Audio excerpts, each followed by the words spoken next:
C'est le début des vacances pour la zone C et déjà la fin pour la zone A. Par conséquent, la circulation sera très dense près des stations de ski, notamment dans les Alpes. Oui, la saison continue alors que les championnats du monde de ski alpin se terminent ce week-end à Courchevel-Méribel. Toujours avec de la neige, même si elle se fait de plus en plus rare à cause du réchauffement climatique.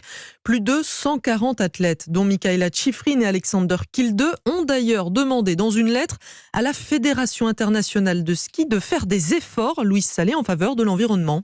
Notre sport est en danger, ont écrit les athlètes. Cette année, en effet, beaucoup de leurs compétitions ont été annulées. Elles se déroulaient à la fin de l'automne ou au début de l'hiver, lors de mois faiblement enneigés.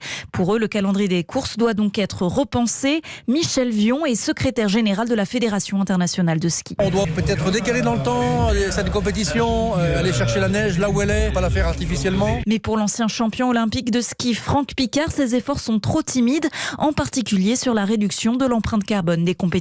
Clairement, aujourd'hui, elle en fait pas assez. Les calendriers qui vous font débuter aux États-Unis, puis revenir en Europe, puis repartir aux États-Unis, il faut le changer à tout prix pour que l'on soit encore dans le respect de notre sport, de ce qu'en pensent les gens. On peut aussi parler du matériel. Il y a une évolution dramatique du nombre de matériel utilisé. Les skieurs sont de plus en plus performants. Il faut restreindre le nombre de paires par skieur. La Fédération internationale de ski assure pourtant travailler à la réduction d'au moins 50% de ses émissions de CO2 d'ici 2030.